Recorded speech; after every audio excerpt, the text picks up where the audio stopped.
Voiture est réparée.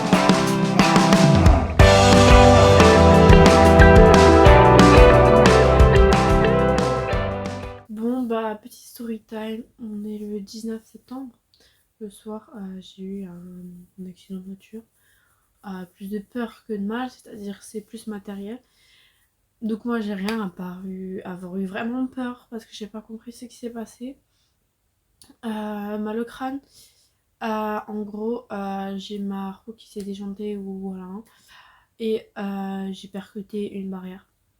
Donc j'ai mon pneu qui est en carré. Il est plus en triangle, il est en carré. J'ai foutu. Il y a le train avant qui est presque foutu d'après mon frère. Donc voilà. On espère que ça n'a pas touché tout ce qui est mécanique et tout. Parce que si ça a touché ça, bah on peut juste foutre ma voiture à la poubelle et trouver une autre poubelle ou une autre voiture. Donc bah je suis dans la merde. Je suis vraiment dans la merde parce que j'ai plus de voiture là et il faut que je parte à 1 heure de route. En voiture c'est long. Donc prendre maintenant le train et bus et tout ça, ça sera encore plus long. Et en plus, j'habite dans un village où je n'ai pas des bus. J'ai un bus le matin, un bus le midi. Non, deux bus le matin, un bus le midi et c'est tout. Et pour le retour, un bus le midi, trois bus l'après-midi. Et donc ça fait que je ne peux pas aller à la gare comme je veux. Ici, il faut que j'aille chez ma marraine.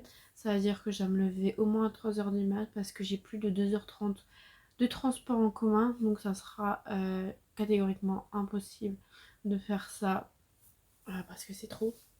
Ça va être trop long et c'est pas possible. Et moi, à 3 h du mat, j'ai pas envie de me retrouver dans des trains ITER avec des gens bizarres parce que c'est pas des heures où on est assez bien.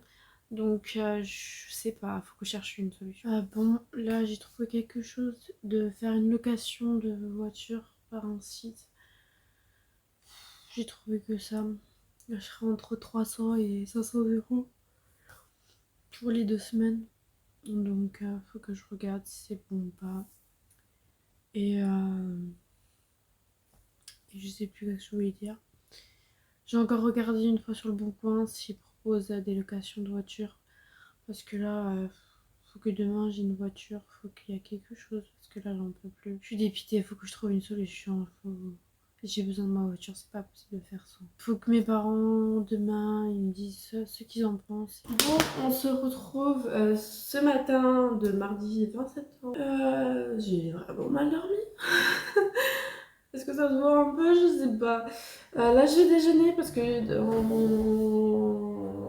est pas 27 h. Dans environ 20 minutes, j'ai mes cours qui commencent.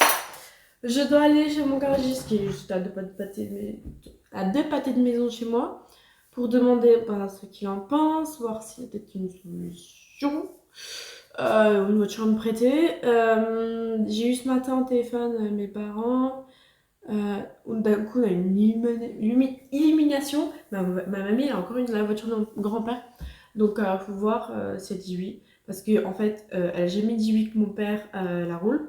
Donc, si elle dit oui pour sa petite fille, bon. Écoute, peut-être, hein, j'espère, hein, BF. Retour sur ma voiture, je suis allée voir mon garagiste, mon voisin qui est garagiste.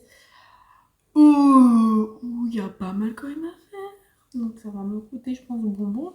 Il va me faire un devis pour savoir combien tout ça va me coûter.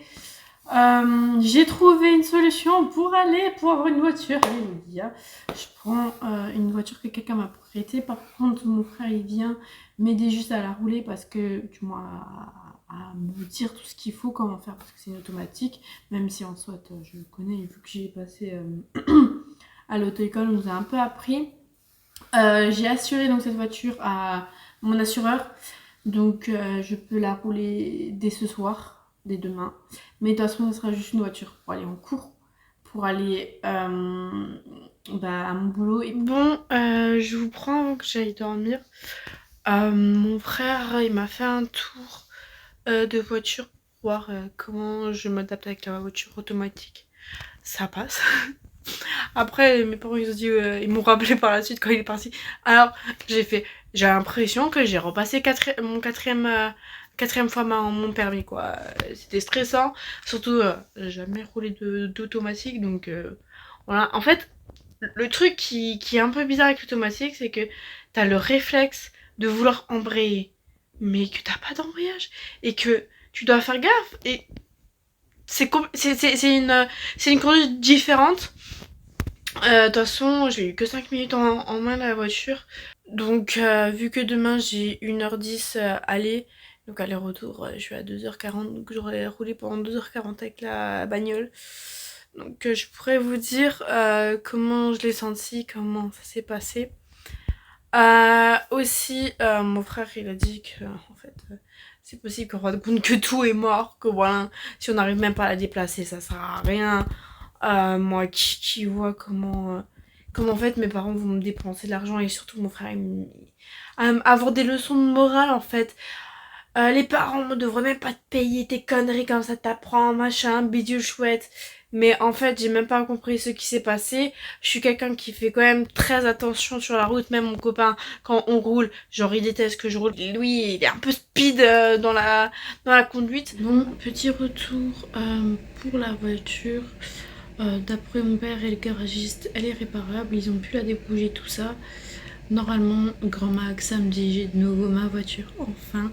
Et de toute façon, j'ai vu la voiture qu'ils voulaient m'acheter à perte perdue parce que en fait, j'ai même pas climatisation, donc ça veut dire en été, je pourrais même pas mettre le froid quand il va faire hyper chaud. Et vu que j'ai plus d'heure de route et je suis sur autoroute, j'en ai quand même besoin.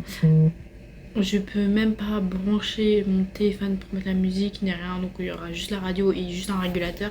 Le seul truc qui est bien dans cette bagnole, c'est le régulateur et comment c'est au niveau conducteur pour tout ce qui est comment ça s'appelle, pour tout ce qui est accélération, machin, mutuette, genre juste ça quoi.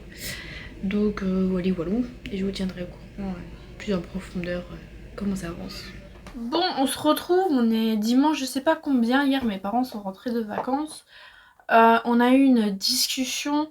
Ils avaient une solution pour la voiture, d'acheter une i10 en fait, pendant 6 ans, un crédit de 6 ans.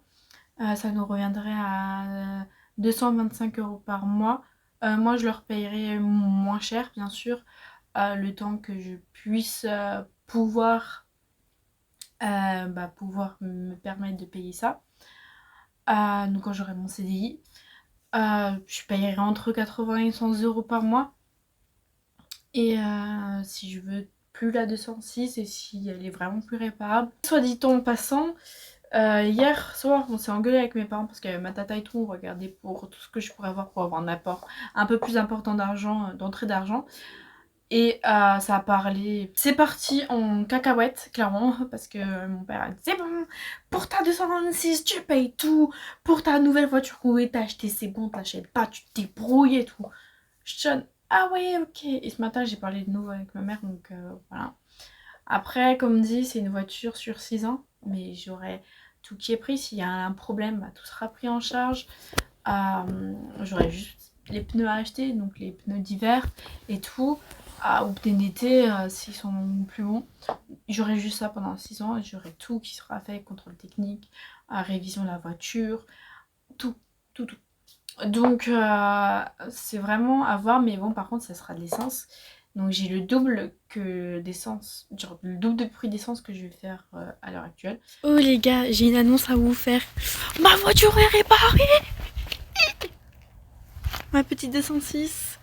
Mon père allait faire le parallélisme cet après-midi. Et voilà. Je suis trop contente. Donc voilà. Donc j'achète pas de nouvelle voiture. Je reste avec cette voiture. Au moins ça me fera économiser de l'argent.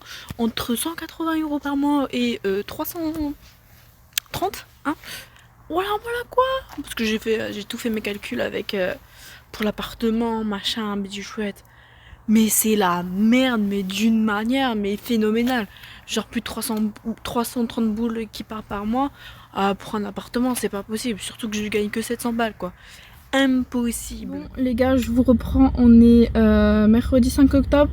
Je pensais que les galères avec ma voiture étaient finies, mais non. Je rentre dans un village, dans une ville, après l'autoroute. Et d'un coup je vois taux insuffisant d'eau, machin, de température élevée, tu vois. Et je regarde un coup mon compteur, il est passé de entre 70 et 90, donc 80, à je crois plus 110, 120. Tu sais, le carré, là je vous montre.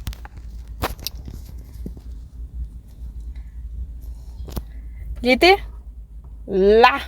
La barre, elle était là. Et genre, je me suis rappelé quand j'ai appelé mon père. Genre, j'ai fait, mais mon frère, quand j'ai fait l'accident, il m'a dit, ouais, tu roules sans liquide de refroidissement. Je fais, bah non, du moment, voilà, c'est papa, c'est mon père qui regarde et tout. Pour l'instant, le liquide il coule. Bon, les gars, retour du truc. En fin de compte, mon frère n'a rien à faire parce qu'en fin de compte, c'est une pièce qui a explosé au moment que je roulais. Et donc, voilà. Mais après, comment vous dire, c'était dimanche 9 octobre. Mon copain a explosé un de ses pneus, donc mon père a dû venir chercher avec ma 206 pour pouvoir essayer de voir pour changer un pneu. C'était la merde, pendant 3 heures on était dehors. On voulait juste chercher à manger, juste ça quoi. Mais non, voilà. Et en fin de compte, mon alternateur de la bagnole est foutu. Donc on a dû changer mon alternateur plus une batterie. La pièce par rapport au liquide de refroidissement est venue aujourd'hui, ils vont la changer jeudi. Il y a peut-être la rotule de l'accident, donc au tout début de ce qui s'est passé qui a pris de l'autre côté parce que dès que je tourne ma voiture, bah ça a fait un craquement quoi. Mon père a dit oui, il y a peut-être quelque chose qui a pris encore, donc génial. Pour vous dire tout ça, j'ai déjà, depuis que la voiture est depuis cet accident, ils avaient refait ma voiture pour 500 € parce que bah fallait changer juste devant les amortisseurs et tout ça. Donc elle était comme neuve. Là ils ont plus de 1000 €, 1200 qui partent dans la bagnole. Genre la bagnole elle vaut même plus le prix, tu vois. Ouais, on a mis plus que le prix de la voiture. Là franchement déjà j'en peux plus. Hein. Là une pièce après l'autre me casse. Franchement mon père m'a déjà fait payer une pièce. Parce que bah voilà, il a dit après les autres pièces c'est à moi. Mais là je peux juste payer une pièce, hein. Les autres je peux plus payer. Hein. Là parce que bah j'ai l'essence, j'ai encore ci, j'ai encore ça et en plus j'étais en arrêt maladie, donc j'ai pas ma paye complète. Donc ça fait que bah je peux plus payer quoi. Et en plus j'ai dû payer mes trucs de comment ça s'appelle par rapport à mes examens de santé et ça aussi ça coûte une blinde. J'étais pas encore, du moins c'est mes parents qui sont remboursés. Hey les gars, on est le jeudi 20 octobre. Ne regardez pas ma tête. Bon, j'ai mis le masque sous le nez parce que je suis dans une box à l'hôpital, donc j'ai le droit d'enlever, il n'y a personne dans la pièce. Mon père, il a réparé toute la voiture, il m'a changé les pneus, il a mis les pneus de neige. La dernière pièce qu'il fallait changer, donc, techniquement, maintenant ma voiture est bonne, il n'y a plus de problème. Je vais toucher du bois parce qu'on ne sait jamais. J'espère que c'est du vrai bois. Mais voilà, en gros je suis allée aux urgences parce que la semaine dernière j'avais une pélonéphrite aiguë et en fin de compte mon cœur j'avais vraiment très très mal. Et en fin de compte bah là je suis allée aux urgences parce que ça allait pas du tout. Je suis allée, mon médecin a appelé les murs parce que bah ça allait pas. Et en fin de compte ils ont dit que j'ai une péricardite, donc une inflammation du cœur en gros. Donc voilà, donc on me donne des traitements. Après si ça va pas mieux, il faut que j'aille absolument consulter un cardiologue et puis on verra après la suite. Donc on est samedi 22 octobre. Je vous prends là pour la dernière fois de cette vidéo pour clôturer la vidéo de cette voiture. Comme vous avez pu voir juste un peu avant, j'étais à l'hôpital donc j'ai pas pu clôturer. Et j'ai pas essayé ma voiture donc je l'ai essayé aujourd'hui et vendredi. Elle fonctionne, il n'y a pas de problème. Pour l'instant, je touche du bois vraiment parce que j'en ai marre de ces problèmes de voiture et en plus que tout le monde doit m'emmener ou trouver une solution pour que j'ai une voiture.